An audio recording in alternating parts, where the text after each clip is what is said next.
Maaf, tidak ada kamar untukmu di sini. Kamar yang kami pesan hanya untuk orang penting, bukan untuk seorang babu sepertimu. Itu kalimat yang dilontarkan ibu mertua saya di lobi Hotel Bintang 5, di depan puluhan tamu yang menatap. Suami saya hanya menunduk. Ia tidak membela saya sedikit pun. Maka malam itu, saya pergi tanpa pamit dan menghilang. Selama 3 hari, tidak ada satupun dari mereka yang menanyakan kabar saya. Tapi 2 bulan kemudian, mereka menelpon saya dengan panik, memohon, karena rumah yang mereka tinggali ternyata bukan milik mereka. Halo, sahabat cerita.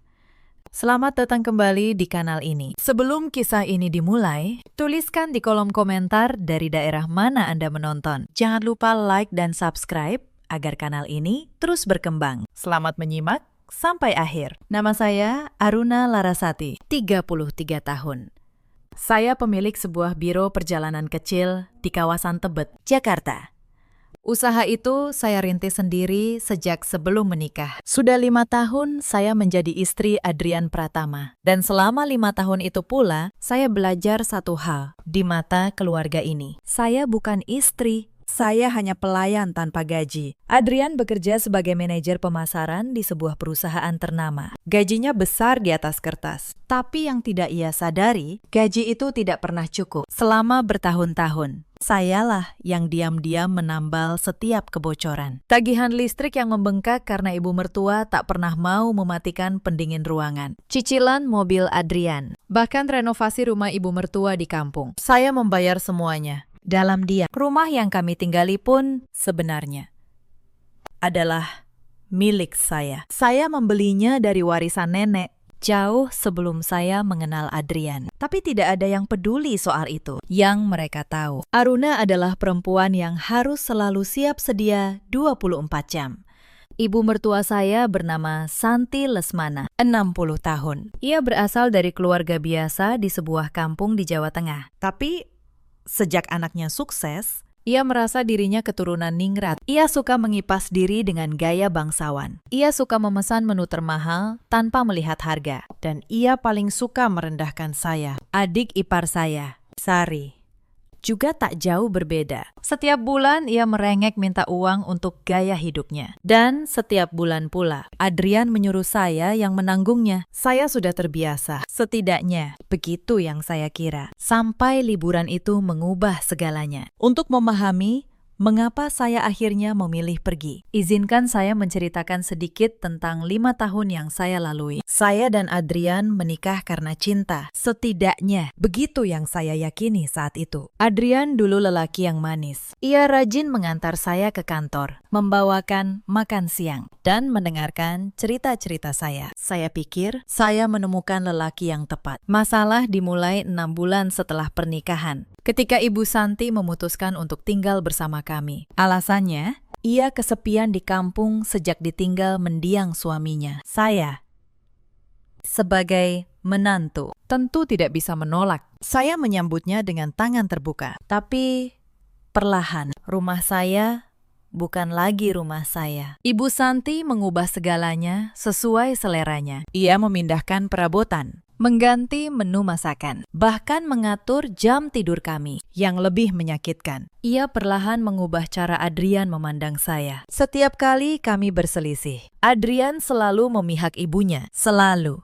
Ada satu kejadian yang tidak akan pernah saya lupakan. Pada tahun kedua pernikahan, nenek saya meninggal dunia. Beliau mewariskan sejumlah uang dan emas batangan kepada saya. Warisan itu cukup besar, hasil kerja keras nenek selama puluhan tahun. Saya berniat menyimpannya untuk masa depan kami. Tapi Ibu Santi punya rencana lain. Ia membujuk Adrian agar warisan itu dipakai untuk merenovasi rumahnya di kampung, agar terlihat megah saat lebaran tiba. Adrian setuju, tanpa bertanya pada saya. Ketika saya protes, ia justru memarahi saya. Ia berkata, sebagai istri yang baik, saya harus berbakti pada mertua. Saya menelan kekecewaan itu. Saya pikir, mungkin ini bentuk pengabdian. Tahun-tahun berikutnya, polanya selalu sama. Setiap kali ada masalah keuangan, sayalah yang harus menambal penghasilan saya dari biro perjalanan yang seharusnya saya tabung. Habis untuk gaya hidup mereka. Cicilan mobil Adrian yang ia beli untuk pamer, tas dan perhiasan Ibu Santi, bahkan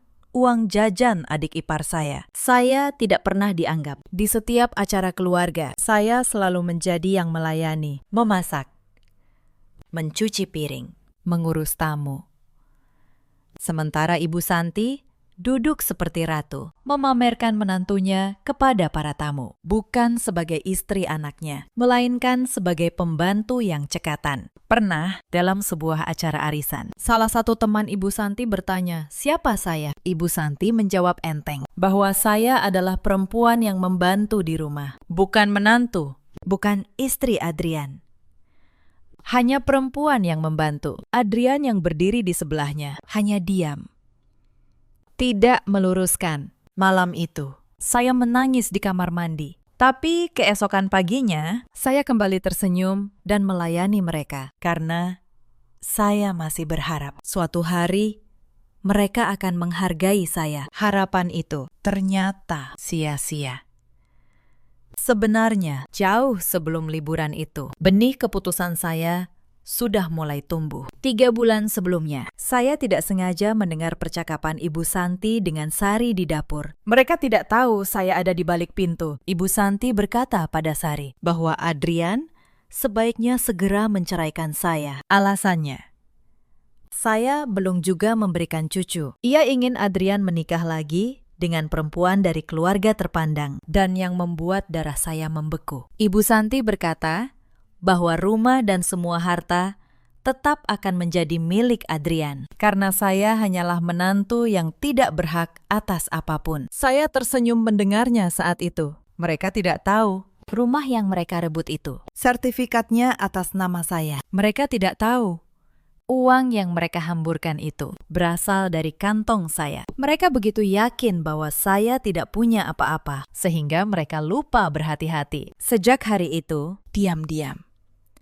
saya mulai bersiap. Saya berkonsultasi dengan Pak Tono soal status harta. Saya merapikan dokumen-dokumen penting. Saya memindahkan tabungan ke rekening yang tidak mereka ketahui. Saya hanya menunggu satu momen, satu pemicu terakhir untuk benar-benar pergi. Dan momen itu datang di lobi Hotel Bintang 5 saat Ibu Santi menyebut saya babu di depan umum. Semuanya bermula dari rencana liburan keluarga ke sebuah kawasan wisata eksklusif.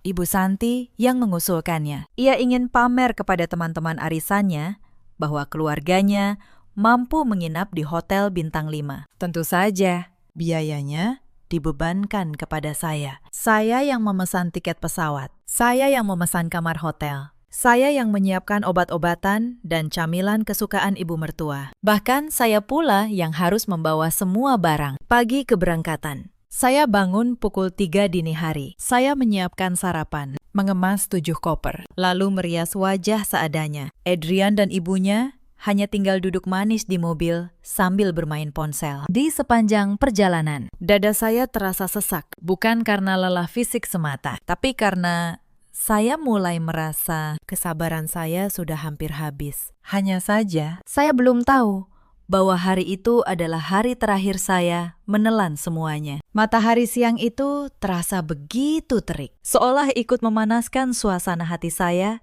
yang sudah mendidih sejak perjalanan dimulai. Saya berdiri di depan pintu kaca otomatis sebuah hotel megah. Kedua tangan saya kebas mencengkeram 2 koper besar. Di bahu kanan tersampir tas berisi obat-obatan dan camilan milik ibu mertua. Peluh menetes dari pelipis, merusak riasan tipis yang saya kenakan sejak subuh. Beberapa langkah di depan, Adrian dan Ibu Santi berjalan dengan dagu terangkat tinggi, tanpa membawa beban apapun selain tas tangan kecil bermerek mahal. Mereka melenggang masuk ke lobi yang dingin, meninggalkan saya bergulat sendirian dengan 5 koper besar dan 2 tas jinjing. Tidak ada satupun petugas yang sigap membantu. Rombongan tamu lain baru saja tiba bersamaan. Saya menggertakkan gigi, merebut sebuah troli dari pojok pilar, lalu menumpuk semua koper dan mendorongnya masuk. Di dalam lobi bermarmer itu, Ibu Santi sudah duduk manis di sofa beludru merah merun. Ia mengibaskan kipas lipatnya. Sesekali mengeluh tentang cuaca yang menurutnya tidak bersahabat bagi kulit halusnya. Adrian berdiri di sampingnya, sibuk membaca pesan di ponsel. Sama sekali tidak menoleh untuk memastikan apakah istrinya butuh bantuan. Pemandangan ini sudah menjadi makanan sehari-hari bagi saya selama 5 tahun. Saya memarkir troli di dekat pilar, lalu berjalan ke meja resepsionis,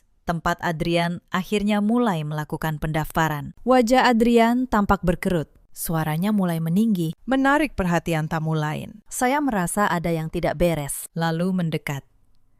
Namun suami saya bahkan tidak menoleh. Petugas resepsionis, seorang perempuan muda dengan senyum yang dipaksakan karena gugup, mencoba menjelaskan sambil menunjuk layar komputer. Ternyata ada kesalahan teknis dari agen perjalanan daring. Pesanan yang seharusnya 2 kamar deluxe dengan pintu terhubung, tercatat hanya 1 kamar suite keluarga dengan 1 ranjang besar dan 1 ranjang tambahan kecil. Ibu Santi yang mendengar keributan langsung bangkit. Hak sepatunya menggema di seluruh lobi. Tanpa bertanya, duduk perkaranya. Ia menuding petugas itu tidak becus bekerja. Ia mengeluarkan rentetan kalimat pedas, mengaku sebagai pelanggan setia jaringan hotel ini. Padahal ini kali pertama mereka menginap di sini. Petugas itu menunduk meminta maaf berkali-kali. Ia menjelaskan, hotel sedang penuh karena musim liburan. Tidak ada kamar kosong lain, bahkan kelas standar sekalipun. Suasana hening sejenak. Saya menatap Adrian, berharap suami saya mengambil keputusan. Mungkin kami bisa mencari hotel lain.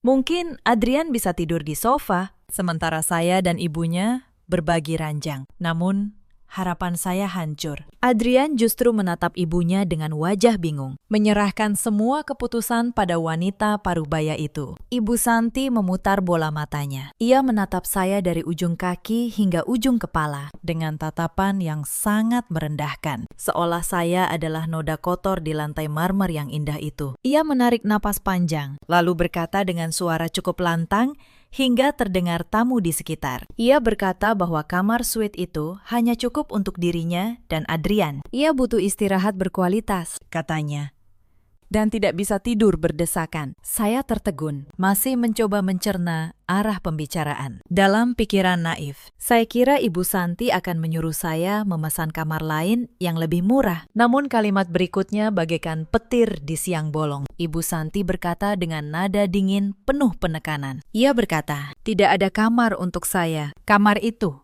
katanya, hanya untuk orang-orang penting, yaitu dirinya dan anak lelakinya, bukan untuk seorang babu seperti saya. Wajah saya memanas seketika. Kata babu itu terngiang-ngiang, memantul-mantul di dinding kepala saya yang mulai pening. Saya menoleh cepat ke arah Adrian, menuntut pembelaan. Namun, Adrian, lelaki yang berjanji melindungi saya di depan penghulu 5 tahun lalu, hanya menunduk memainkan ujung kemejanya, tidak berani menatap mata saya, apalagi membantah ibunya. Belum cukup sampai di situ. Ibu Santi bertanya kepada resepsionis, apakah ada ruangan gudang atau kamar pelayan yang bisa dipakai? Resepsionis itu serba salah, lalu ragu menyebut ada kamar kecil di lantai dasar dekat parkir, biasanya untuk sopir tamu VIP. Kondisinya sederhana, tanpa pendingin ruangan. Ibu Santi tersenyum.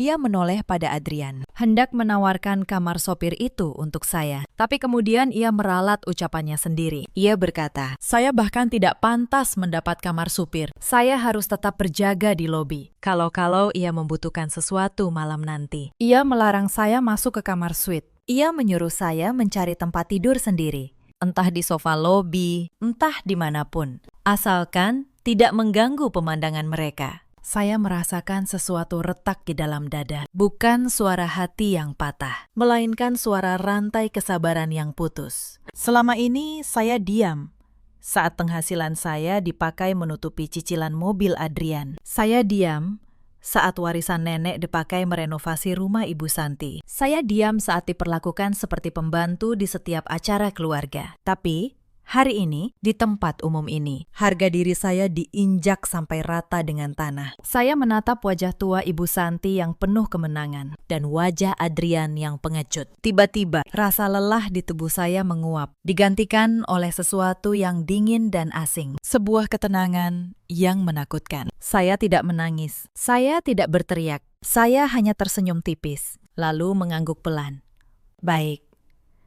Bu, kata saya, datar. Kalau begitu, saya tidak akan mengganggu istirahat orang-orang penting. Ibu Santi tampak puas dengan kepatuhan saya. Ia tak sadar di balik senyum itu. Saya sedang mengambil keputusan yang akan mengubah hidup kami semua. Sebenarnya, penghinaan di lobi hotel itu bukanlah yang pertama dalam perjalanan ini. Sejak keberangkatan, mereka sudah memperlakukan saya seperti pesuruh di bandara saat keberangkatan. Ibu Santi membuat keributan pertama. Ia merasa kursi pesawat yang saya pesan tidak cukup nyaman untuknya. Padahal saya sudah memesan kelas bisnis untuknya dan Adrian. Sementara saya sendiri rela duduk di kelas ekonomi untuk menghemat. Ibu Santi malah menuntut agar saya menukar kursi saya dengan kursinya. Karena katanya, kelas bisnis pun masih kurang baik untuk punggungnya. Dan ia ingin duduk di dekat jendela. Saya menukar tiket itu dengan biaya tambahan yang tidak sedikit. Tanpa ucapan terima kasih. Hanya keluhan bahwa saya terlalu lama mengurusnya.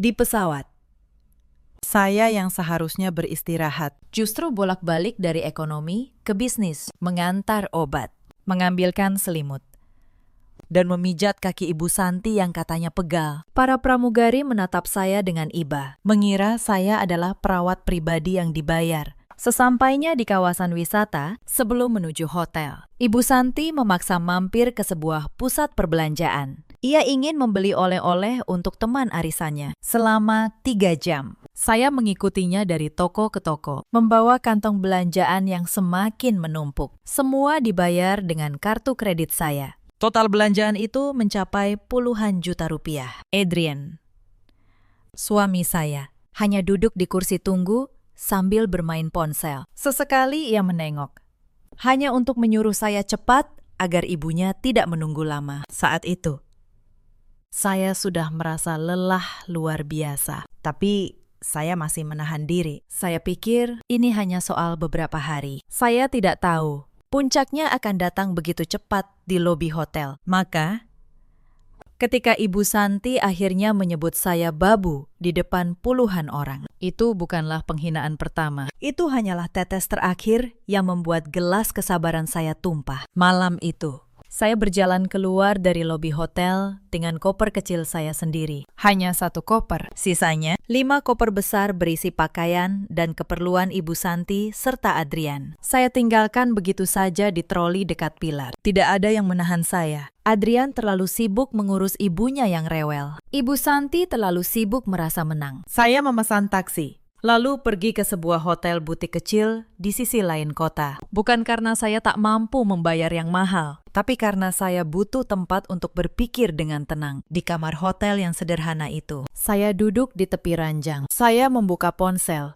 5 tahun pernikahan terputar kembali di kepala saya, seperti film yang menyakitkan. Saya teringat hari pertama Adrian melamar. Ia berjanji akan menjadikan saya ratu. Nyatanya, saya menjadi babu. Saya teringat saat Ibu Santi pindah ke rumah kami, lalu perlahan mengambil alih segalanya, termasuk hati anaknya. Lalu, saya teringat satu hal yang selama ini mereka lupakan. Semua yang mereka nikmati berdiri di atas uang saya. Dan semua itu bisa saya cabut kembali kapan saja. Malam itu, saya tidak tidur. Saya membuka laptop dan mulai bekerja. Bukan untuk biro perjalanan saya, tapi untuk masa depan saya sendiri. Hal pertama yang saya lakukan, saya menelpon Pak Tono. Ia pengacara yang sudah lama menangani urusan usaha saya. Suaranya terdengar mengantuk, tapi ia langsung terjaga ketika saya menjelaskan keadaan. Bu Aruna yakin dengan keputusan ini? Tanya Pak Tono pelan.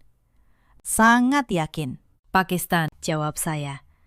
Saya sudah cukup lama menjadi babu. Mulai besok, saya ingin menjadi diri saya sendiri lagi. Pak Tono menghela napas. Lalu ia berkata bahwa secara hukum, posisi saya sangat kuat. Rumah itu atas nama saya, dibeli sebelum menikah dari warisan. Itu bukan harta bersama, Itu harta bawaan, sepenuhnya milik saya. Saya tersenyum dalam gelap. Untuk pertama kalinya dalam 5 tahun, saya merasa bisa bernapas. Keesokan paginya, saya tidak kembali ke hotel mereka. Saya justru pergi ke bandara. Tapi sebelum itu, saya membuka aplikasi perbankan di ponsel. Kartu kredit platinum yang selama ini dibanggakan Adrian. Kartu yang ia pamerkan ke teman-temannya. Sebenarnya hanyalah kartu tambahan. Kartu induknya atas nama saya. Saya yang membayar tagihannya setiap bulan. Dengan satu sentuhan jari, saya memblokir kartu itu. Permanen. Begitu pula kartu tambahan milik Ibu Santi. Lalu,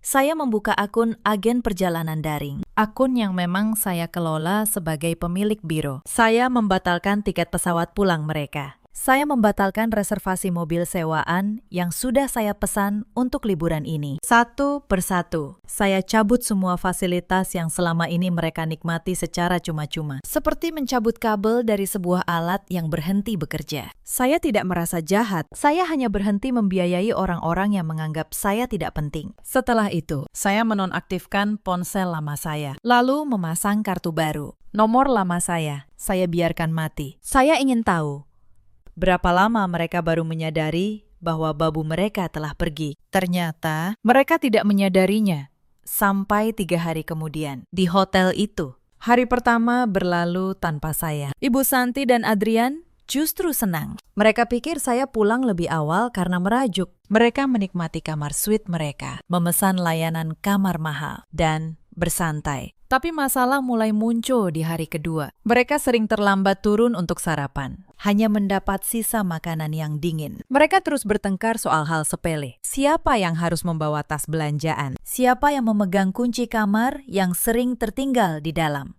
Tanpa saya, segala sesuatu menjadi kacau. Selama ini, sayalah yang mengatur semuanya. Jadwal, makanan, barang, uang.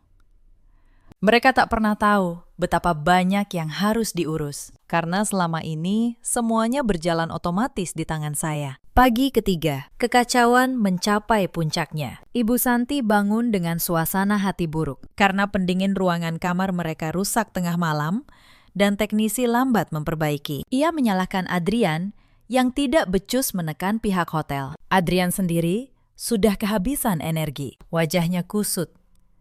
Matanya berkantung hitam karena kurang tidur, akibat mendengar dengkuran ibunya yang keras di kamar sempit itu. Kemejanya lecek, karena ia tidak tahu cara memakai layanan Binatu Hotel, yang ternyata berbayar mahal, dan ia terlalu gengsi mencuci sendiri. Mereka duduk di lobi, menunggu mobil sewaan untuk pergi ke tempat wisata. Namun mobil itu tak kunjung datang. Setelah hampir 1 jam menunggu di tengah panasnya lobi, Adrian mengecek email di ponsel. Ia menemukan bahwa reservasi mobil itu telah dibatalkan secara otomatis. Karena kartu yang terdaftar sebagai jaminan tidak valid. Adrian mulai gelisah. Ia mencoba menghubungi nomor saya untuk kesekian kali. Ia sudah menelpon puluhan kali selama 2 hari terakhir. Mengirim pesan suara, pesan teks, hingga email. Tetapi semuanya tak terjawab. Ponsel saya mati. Tidak ada centang biru. Tidak ada nada sambung. Saya benar-benar menghilang, ditelan bumi. Adrian mulai merasa takut. Bukan karena mengkhawatirkan keselamatan istrinya, melainkan karena mengkhawatirkan nasibnya sendiri yang mulai berantakan. Ibu Santi yang tidak sabar mulai mengomel panjang lebar di depan umum. Ia menuduh Adrian tidak becus mengurus apapun. Demi menenangkan ibunya yang mulai mengamuk seperti anak kecil, Adrian memutuskan memesan taksi daring dengan tarif mahal menuju sebuah restoran makanan laut terkenal di pinggir pantai. Ia berpikir, makan siang mewah akan meredakan amarah ibunya. Ia yakin saya hanya sedang merajuk dan bersembunyi di hotel murah di sekitar sana. Adrian berpikir, nanti malam ia akan mencari saya lagi, lalu memaksa saya pulang. Karena uang tunai di dompetnya semakin menipis. Sesampainya di restoran mewah itu, Ibu Santi langsung memesan menu paling mahal, tanpa melihat harga. Kepiting raja, ikan bakar, dan minuman kelapa muda utuh. Seolah ingin membalas dendam atas ketidaknyamanan yang ia alami di hotel. Adrian hanya memesan nasi goreng biasa. Perutnya terlalu mulas memikirkan tagihan yang akan datang. Mereka makan dalam diam. Ibu Santi sibuk memotret makanannya untuk dipamerkan di media sosial dengan keterangan palsu tentang betapa bahagianya liburan mereka. Sementara Adrian sibuk mengecek saldo rekening yang angkanya semakin menyedihkan. Ia berharap kartu kredit tambahannya masih bisa dipakai. Saat pelayan datang membawa tagihan, Adrian dengan percaya diri mengeluarkan kartu kredit platinum yang selama ini ia banggakan. Ia tidak tahu bahwa kartu itu hanya kartu tambahan yang induknya saya pegang. Pelayan mengambil kartu itu dengan sopan, lalu membawanya ke mesin di meja. Adrian meneguk air putih, mencoba bersikap santai. Namun beberapa detik kemudian, pelayan kembali dengan wajah canggung. Ia memberitahu Adrian bahwa transaksinya ditolak. Adrian mengerutkan kening, yakin ada kesalahan mesin. Ia menyuruh pelayan mencoba lagi. Pelayan menuruti, namun hasilnya sama. Mesin itu mengeluarkan bunyi panjang yang menyakitkan telinga. Diikuti struk kecil bertuliskan, transaksi ditolak. Keringat dingin mulai mengucur di punggung Adrian. Ia mencoba kartu debit pribadinya, tetapi saldonya tidak cukup untuk membayar total tagihan yang mencapai jutaan rupiah. Ibu Santi yang menyadari ada masalah mulai panik. Ia bertanya dengan suara keras, "Apa yang terjadi?" Adrian berbisik gemetar bahwa semua kartunya tidak bisa dipakai. Pelayan kini memandang mereka dengan tatapan curiga, seolah mereka penipu yang ingin makan gratis. Manajer restoran melipat tangan di dada dengan wajah garang. Suasana menjadi tegang. Para pengunjung di meja sebelah mulai berbisik sambil menunjuk ke arah mereka. Sementara itu, di belahan dunia lain, saya sedang duduk santai di kursi kelas bisnis sebuah maskapai internasional. Saya menikmati segelas jus jeruk dingin sambil membaca majalah. Di layar ponsel baru saya, muncul notifikasi dari aplikasi perbankan. Pemberitahuan tentang adanya percobaan transaksi dalam jumlah besar yang gagal, karena status kartu telah diblokir permanen. Saya tersenyum tipis. Saya membayangkan wajah panik Adrian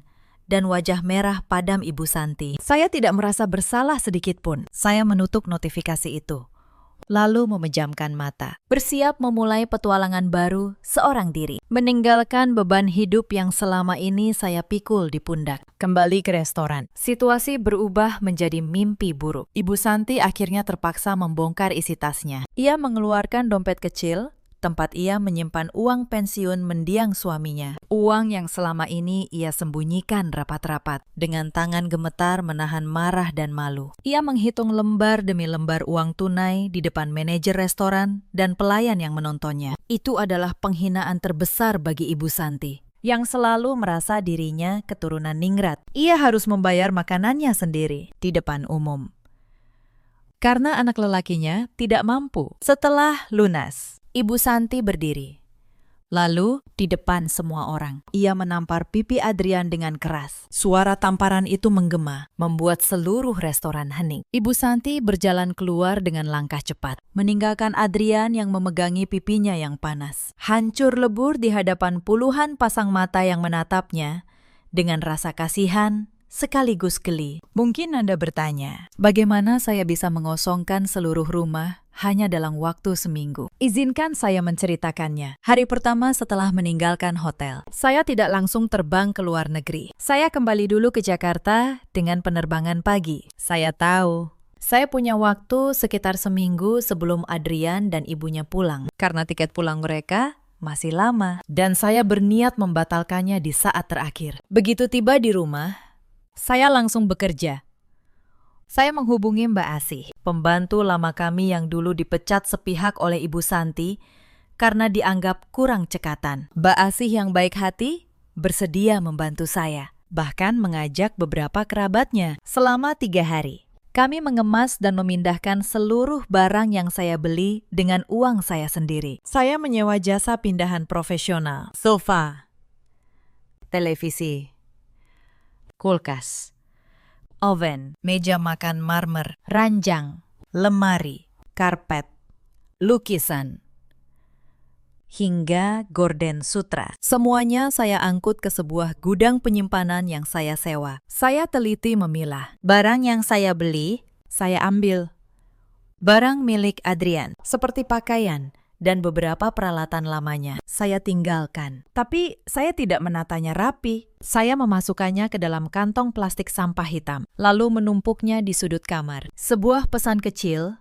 tentang bagaimana saya menghargai barang-barangnya, sama seperti bagaimana ia menghargai saya. Hari keempat, saya memanggil tukang kunci untuk mengganti semua kunci rumah. Saya juga mengganti gorden agar tak ada yang bisa mengintip dari luar. Hari kelima, saya menemui Pak Tono untuk menyelesaikan dokumen gugatan cerai dan somasi pemisahan harta. Semuanya sah, lengkap, dan tidak bisa dibantah. Pak Tono memuji ketelitian saya menyimpan sertifikat rumah dan bukti-bukti pembelian barang selama ini. Ternyata, kebiasaan saya menyimpan setiap nota dan kwitansi yang dulu ditertawakan Ibu Santi sebagai kebiasaan orang miskin, kini menjadi senjata paling ampuh. Hari ke-6, saya meletakkan amplop coklat berisi somasi itu di tengah kamar utama. Lalu, saya mengunci rumah dan pergi ke bandara untuk benar-benar memulai hidup baru. Saya tidak merasa kejam, saya hanya mengambil kembali apa yang memang milik saya dan meninggalkan mereka dengan apa yang memang milik mereka, yaitu kesombongan yang tidak berharga. Sementara itu, hal lain juga terjadi tanpa saya rencanakan. Ingatkah Anda saat Ibu Santi menampar Adrian di restoran karena tak mampu membayar? Ternyata ada pengunjung lain yang merekam kejadian itu diam-diam. Video itu, entah bagaimana, tersebar di media sosial. Dalam video itu, terlihat jelas wajah Ibu Santi yang menghitung uang receh dengan tangan gemetar, lalu menampar anaknya di depan umum. Video itu menjadi viral. Banyak yang menertawakan. Banyak pula yang menebak-nebak cerita di baliknya. Beberapa orang yang mengenal Ibu Santi dari grup arisan segera mengenalinya. Dalam hitungan hari, seluruh teman arisan Ibu Santi tahu bahwa wanita yang selalu menyombongkan kekayaannya itu ternyata harus menghitung uang receh di restoran karena anaknya bangkrut. Reputasi yang selama ini ia bangun dengan kebohongan runtuh dalam semalam. Ibu Santi yang dulu menjadikan media sosial sebagai panggung pamernya, kini tidak berani lagi membuka ponselnya. Setiap notifikasi terasa seperti ejekan. Karma memang bekerja dengan caranya sendiri. Terkadang, ia datang dari arah yang tak pernah kita duga. 1 minggu kemudian, liburan yang penuh penderitaan itu akhirnya berakhir. Adrian dan Ibu Santi pulang, bukan dengan pesawat seperti saat berangkat, melainkan dengan bus malam antar kota yang sempit dan berbau minyak angin. Tiket pesawat pulang mereka hangus karena dibatalkan oleh saya melalui akun agen perjalanan yang memang saya kelola. Uang tunai mereka sudah habis, kartu kredit mati, dan Adrian terlalu malu untuk meminjam pada teman-temannya. Sepanjang perjalanan 10 jam di dalam bus, Ibu Santi tidak henti-hentinya memaki saya. Ia menyusun rencana di kepalanya untuk menghabisi menantunya begitu sampai di rumah, mengusir saya, atau bahkan melaporkan saya ke polisi atas tuduhan penelantaran. Mereka tiba di depan rumah saat matahari baru terbit. Tubuh pegal linu, wajah berminyak. Koper-koper besar itu kini terasa 10 kali lebih berat karena harus diseret dari jalan raya ke depan pagar. Adrian berharap saya sudah ada di rumah. Mungkin sedang menangis menyesal, siap bersimpuh meminta maaf. Ia membayangkan rumah yang sejuk, sarapan yang sudah tersedia, dan air hangat untuk mandi. Namun harapan itu sirna saat Adrian mencoba memasukkan kunci ke lubang pintu depan. Kunci itu masuk, tapi tidak bisa diputar. Adrian mencoba lagi, menggoyangkannya ke kiri dan kanan. Tapi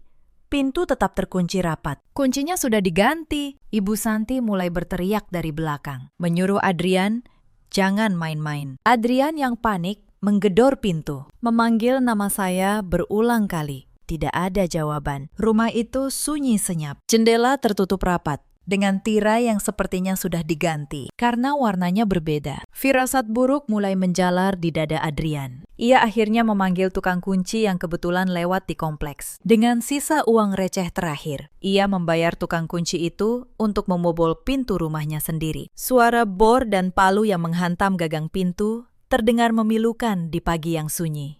Tetangga sebelah mulai keluar, menatap mereka dengan tatapan aneh. Adrian berusaha menyembunyikan wajah. Sementara Ibu Santi sibuk berkacak pinggang. Berpura-pura ini hanya masalah kunci macet biasa. Setelah 10 menit yang menyiksa, pintu akhirnya terbuka dengan derit panjang. Adrian dan Ibu Santi bergegas masuk, siap meluapkan amarah mereka pada saya. Namun begitu, kaki mereka melangkah ke ruang tamu. Langkah mereka terhenti seketika. Mulut Ibu Santi yang sudah terbuka kini ternganga lebar tanpa suara. Rumah itu kosong, benar-benar kosong. Tidak ada sofa kulit tempat Adrian biasa menonton bola. Tidak ada televisi layar datar 60 inci yang saya beli tahun lalu. Tidak ada karpet, tidak ada lukisan di dinding. Bahkan gorden sutra yang mahal itu pun lenyap. Ruang tamu itu hanya menyisakan lantai keramik yang dingin. Dan jejak debu berbentuk kotak di tempat barang-barang dulu berada. Suara langkah kaki mereka menggema, memantul di dinding kosong yang seolah menertawakan mereka. Adrian berlari ke dapur. Kosong. Kulkas 2 pintu. Oven tanam. Meja makan marmer. Semuanya hilang. Hanya tersisa kompor portabel lama milik Adrian zaman kuliah. Tergeletak menyedihkan di pojok ruangan. Adrian berlari naik ke lantai 2, menuju kamar tidur utama. Jantungnya berdegup kencang, berharap setidaknya ranjang mereka masih ada. Ia membuka pintu kamar dengan tergesa. Kosong. Lemari pakaian yang besar itu, pintunya terbuka, menampilkan isinya yang melompong. Semua baju saya, sepatu, perhiasan, semuanya lenyap. Anehnya, baju-baju Adrian masih ada, tapi tidak digantung rapi. Baju-baju itu ditumpuk begitu saja di lantai, dalam bungkusan plastik sampah hitam besar. Seolah-olah itu adalah sampah yang tidak berharga. Di sudut kamar, ranjang king size mereka pun hilang, hanya menyisakan dipan kayu tua yang reot. Ibu Santi tertatih masuk ke kamar tamu yang biasa ia tempati. Sama saja, kasur empuk yang biasa menopang punggungnya sudah tidak ada. Saya benar-benar membersihkan rumah itu dari segala sesuatu yang pernah saya beli dengan uang pribadi. Saya menarik kembali semua fasilitas yang selama ini dinikmati suami dan mertua saya secara cuma-cuma. Ibu Santi jatuh terduduk di lantai dingin. Kakinya lemas. Ia tidak bisa membayangkan bagaimana saya melakukan ini semua dalam waktu seminggu tanpa mereka ketahui. Ini bukan sekedar pergi dari rumah. Ini adalah pemisahan harta yang brutal, terencana dengan sangat rapi. Di tengah kepanikan itu, mata Adrian menangkap sebuah objek di atas lantai kayu kamar utama. Sebuah amplop coklat tebal tergeletak di sana. Satu-satunya benda yang terlihat rapi di ruangan itu. Adrian berjalan mendekat dengan langkah gemetar. Ia memungut amplop itu. Tidak ada nama pengirim. Hanya logo sebuah kantor pengacara ternama di sudut kanan. Tangan Adrian berkeringat saat membuka segel amplop. Ia menarik keluar isinya. Itu bukan surat cinta, bukan surat permintaan maaf. Itu adalah somasi hukum. Surat itu berisi pemberitahuan resmi tentang gugatan cerai dan pemisahan harta. Di dalamnya terlampir dokumen-dokumen yang selama ini tidak pernah Adrian perhatikan. Dokumen yang menyatakan bahwa rumah yang mereka tempati ini, sertifikatnya atas nama saya, dibeli dari hasil warisan nenek sebelum pernikahan. Itu artinya, rumah ini sepenuhnya milik saya, bukan harta bersama selama ini. Saya berbaik hati mengizinkan Adrian dan ibunya menumpang. Dan kini, saya menariknya kembali. Surat itu memberi mereka waktu 30 hari untuk mengosongkan rumah. Seluruh perabotan yang dibeli dengan uang saya telah ditarik. Yang tersisa hanya tembok dan lantai. Di halaman terakhir, terdapat catatan kecil tulisan tangan saya, yang tintanya masih terlihat tegas. Adrian membacanya dengan suara berbisik, sementara Ibu Santi mendengarkan dengan wajah pucat. Catatan itu berbunyi, "Kalian bilang, aku hanya babu yang tidak penting. Jadi, aku pergi dan membawa semua milikku. Silahkan mulai hidup mandiri, seperti orang penting yang kalian agung-agungkan. Jangan cari aku. Atau pengacaraku yang akan bicara." Kertas itu terlepas dari tangan Adrian, melayang jatuh ke lantai yang dingin. Untuk pertama kalinya, Adrian menyadari bahwa ia tidak hanya kehilangan istri. Ia juga baru saja kehilangan atap di atas kepalanya dan tulang punggung kehidupannya. Kesunyian rumah kosong itu kini terasa jauh lebih menakutkan daripada teriakan kemarahan manapun. Bulan pertama tanpa kehadiran saya terasa seperti 1 abad penderitaan bagi mereka. Rumah besar yang dulu menjadi istana kebanggaan, kini berubah menjadi penjara beton yang dingin. Tanpa perabotan yang layak, suara langkah kaki mereka memantulkan kesepian yang mencekam. Adrian harus tidur beralaskan tumpukan kardus bekas dan selimut tipis yang ia temukan di gudang. Sementara Ibu Santi tidur di atas dipan kayu tua tanpa kasur, yang membuat tulang punggungnya sakit setiap kali bangun pagi. Tidak ada lagi aroma kopi segar di pagi hari. Tidak ada sarapan bergizi di meja. Dan yang paling parah, tidak ada lagi kehangatan yang membuat rumah itu layak disebut tempat tinggal. Realitas finansial menghantam mereka lebih keras daripada pukulan fisik manapun. Selama 5 tahun, Adrian hidup dalam gelembung ilusi yang saya ciptakan. Ia merasa gajinya sebagai manajer sudah lebih dari cukup untuk membiayai gaya hidup mewah ibunya dan dirinya. Padahal, sayalah yang diam-diam menambal semua kebocoran anggaran rumah tangga. Kini, gelembung itu pecah. Untuk pertama kalinya, Adrian harus menghadapi tagihan-tagihan yang sebenarnya. Tagihan listrik, tagihan air, cicilan mobil yang ternyata masih panjang, dan tunggakan kartu kredit yang selama ini saya bayar tanpa pernah ia ketahui. Gajinya yang dulu ia kira besar, ternyata hanya cukup untuk membayar setengah dari semua itu. Adrian terpaksa menjual mobil mewah kebanggaannya dengan harga murah untuk menutupi utang. Ia mulai naik transportasi umum, sesuatu yang dulu ia anggap memalukan. Di kantor, wibawanya runtuh. Teman-teman yang dulu ia ajak pamer kini menjauh. Setelah tahu kartu platinumnya hanya kartu tambahan istrinya, Ibu Santi tidak lebih baik. Teman-teman arisannya yang dulu ia sombongi dengan foto-foto liburan mewah, kini menertawakannya di belakang. Berita tentang Ibu Santi yang menampar anaknya di restoran karena tak mampu bayar sudah menyebar. Ia tidak berani lagi keluar rumah. Adik ipar saya, Sari, yang dulu rutin minta uang, kini menghilang. Begitu sumber uangnya kering. Ketika Adrian meminta bantuan adiknya, Sari hanya menjawab dingin bahwa ia sedang kesulitan juga. Keluarga yang dulu kompak menindas saya, kini saling menyalahkan. 2 bulan setelah kepergian saya, ketika tabungan terakhir mereka benar-benar habis, dan tenggat 30 hari untuk mengosongkan rumah sudah lewat, mereka mulai panik.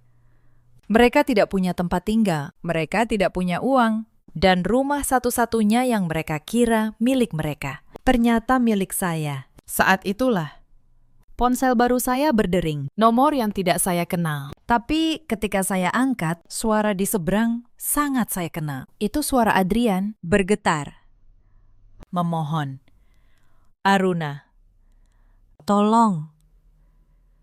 Maafkan aku, maafkan ibu. Kami salah. Kami tidak punya tempat tinggal lagi. Tolong, kembalilah." Di latar belakang, saya mendengar suara Ibu Santi yang menangis. Wanita yang dulu menyebut saya babu, kini terisak memohon belas kasihan. Saya menghela napas pelan, lalu saya menjawab dengan tenang. "Pak Adrian," kata saya rasa Anda salah sambung. Di sini tidak ada babu yang bisa Anda perintah lagi. Lalu saya tutup teleponnya. Saya tidak membenci mereka. Saya hanya sudah selesai menjadi sesuatu yang bukan diri saya. Setelah panggilan itu, saya memblokir nomornya dan kembali melanjutkan hidup baru saya. 2 bulan itu, bagi saya, adalah 2 bulan paling membahagiakan dalam 5 tahun terakhir. Biro perjalanan yang dulu hanya saya jalankan paruh waktu, kini saya garap sepenuh hati. Dengan modal yang terbebas dari beban menanggung suami dan mertua, usaha saya berkembang pesat. Saya membuka cabang kedua, lalu cabang ketiga. Saya mulai dikenal sebagai pengusaha biro perjalanan yang menangani klien-klien penting. Saya pindah ke apartemen mewah di kawasan Kuningan. Saya membeli mobil sendiri dengan uang sendiri. Saya tidak lagi bangun pukul 3 dini hari untuk melayani siapapun. Saya bangun pukul 7, menyeduh kopi sendiri, dan menikmati pagi yang tenang. Untuk pertama kalinya, saya hidup untuk diri saya sendiri. Beberapa bulan kemudian, takdir mempertemukan kami sekali lagi. Saat itu, saya sedang dalam perjalanan dinas ke kawasan wisata yang sama, tempat semuanya bermula. Saya menginap di hotel bintang 5 yang sama. Hotel tempat Ibu Santi pernah berkata, saya tidak pantas mendapat kamar. Kali ini, saya datang sebagai tamu kehormatan. Saya memesan Presidential Suite, kamar termahal di hotel itu, untuk keperluan menjamu klien. Pagi itu, saya turun dari mobil di depan lobi, mengenakan setelan rapi dan kacamata hitam. Seorang petugas bergegas membawakan koper saya, dan di sanalah, di area parkir depan hotel, saya melihat sosok yang tak asing, Adrian. Ia mengenakan seragam sopir taksi sewaan. Wajahnya kurus, kulitnya menggelap terbakar matahari. Ia sedang menurunkan koper-koper tamu lain dengan tubuh yang membungkuk lelah. Lelaki yang dulu enggan membawakan koper istrinya sendiri, kini menjadi pengangkut koper orang lain demi sesuap nasi. Pandangan kami bertemu. Mata Adrian membelalak. Ia mengenali saya seketika. Untuk sesaat, ia hanya berdiri mematung. Lalu ia mendekat dengan ragu, hendak menyapa. Tangan kami sempat bersentuhan sedikit saat ia secara refleks mencoba membantu koper saya. Ia menatap mata saya, seolah memohon pengakuan, seolah berharap saya masih mengenalnya sebagai suami. Saya membuka kacamata hitam saya. Saya menatap mata Adrian lurus-lurus. Tidak ada kebencian. Tidak ada kemarahan. Hanya ada tatapan datar dan asing. Terima kasih, Pakistan. Ini tips untuk Anda, kata saya, sambil menyelipkan selembar uang Rp100.000 ke saku kemejanya yang lusuh. Saya tidak memanggil namanya. Saya memperlakukannya layaknya petugas jasa biasa yang baru saja membantu saya. Lalu, saya berbalik badan, disambut oleh manajer hotel yang sudah menunggu dengan senyum lebar. Selamat datang kembali, Bu Aruna. Sapa manajer itu ramah. Presidential Suite langganan Ibu sudah kami siapkan. Pemandangannya indah sekali hari ini. Terima kasih, jawab saya tersenyum. Saya butuh istirahat yang tenang. Pastikan tidak ada gangguan. Adrian berdiri mematung di samping mobil sewaannya, memegang uang 100.000 pemberian mantan istrinya. Ia melihat punggung saya berjalan masuk ke lobi marmer yang megah, dikelilingi staf hotel yang melayani saya bagai seorang ratu. Di pintu kaca otomatis, sebelum masuk sepenuhnya, saya berhenti sejenak. Saya menoleh sedikit ke arah Adrian, yang masih berdiri di sana seperti patung yang menyedihkan. Saya tersenyum tipis, lalu saya berbisik, pelan. Namun gerak bibir saya terbaca jelas olehnya dari kejauhan. Kamar ini memang hanya untuk orang penting. Pintu kaca tertutup, memisahkan dunia kami selamanya. Saya melangkah masuk ke dalam kemewahan yang memang menjadi hak saya, meninggalkan Adrian yang hancur lebur di luar, di bawah terik matahari. Bersiap kembali ke jalanan, mencari recehan, demi menyambung hidup yang penuh penyesalan. Karma telah dibayar lunas. Saya bukan lagi babu. Saya adalah ratu yang sesungguhnya, dan Adrian hanyalah penonton yang terlambat menyadari bahwa ia telah membuang berlian demi segenggam kerikil. Cerita ini mengajarkan kita banyak hal. Jangan pernah merendahkan orang yang selama ini menanggung hidupmu dalam diam. Dan jangan pernah mengira bahwa kesabaran seseorang tidak ada batasnya. Ada banyak perempuan di luar sana yang seperti saya dulu, bekerja keras, menanggung segalanya, namun tetap dianggap tidak penting di rumahnya sendiri. Mereka diam. Bukan karena lemah, tapi karena masih berharap akan dihargai. Ada juga banyak suami seperti Adrian, lelaki yang lupa siapa yang sebenarnya menopang hidupnya, yang lebih memilih membela ego ibunya daripada melindungi istri yang setia. Ada pula para ibu mertua seperti Santi, yang merasa anak lelakinya adalah segalanya, dan menantu hanyalah pelengkap yang bisa diinjak. Mereka lupa bahwa rumah tangga anaknya berdiri di atas pengorbanan menantu yang mereka rendahkan. Pada akhirnya, Adrian dan ibunya harus menyewa rumah petak kecil di pinggiran kota. Hidup dari penghasilan Adrian sebagai sopir yang nyaris tidak cukup. Ibu Santi tak lagi punya kipas bangsawan untuk dikibaskan. Sementara saya perlahan membangun kerajaan saya sendiri dari nol. Dengan tangan saya sendiri. Dalam hidup, kita selalu punya pilihan. Kita bisa memilih untuk terus bersabar dalam penghinaan, atau memilih untuk bangkit dan menghargai diri sendiri sebelum menuntut orang lain menghargai kita. Jika kisah ini menyentuh hati Anda, ceritakan pengalaman kalian di kolom komentar. Terima kasih sudah menemani sampai akhir. Sampai jumpa di kisah berikutnya.